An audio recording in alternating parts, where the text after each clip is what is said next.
সাল্লাল্লাহু আলাইহি ওয়াসাল্লাম দরুদ পড়েন, বলেন সাল্লাল্লাহু আলাইহি ওয়াসাল্লাম।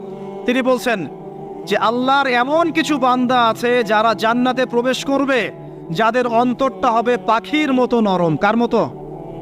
পাখির মতো। একটা হাদিস শুনলেন। 2 নম্বর হাদিস, আল্লাহর রাসূল সাল্লাল্লাহু আলাইহি ওয়াসাল্লাম বলছেন, শহীদদের আত্মা যখন আল্লাহর কাছে পৌঁছায়, আল্লাহ রাব্বুল আলামিন সেই আত্মাগুলোকে সবুজ রঙের কিছু পাখির মধ্যে প্রদান করেন এবং সেই পাখিগুলো আরশের নিচে লণ্ঠন আছে, এখানে বসে থাকে এবং তারা জান্নাতের যে কোনো জায়গায় যায়, ঘুরে খাবার খায়, আবার ফিরে আসে। আল্লাহ পাক তাদেরকে বলেন যে তোমরা কি চাও, তোমরা কি চাও? শহীদরা কিচ্ছু বলতে পারে না। কি চাইবো? আল্লাহ এত নিয়ামত দিয়েছেন, কি চাইব?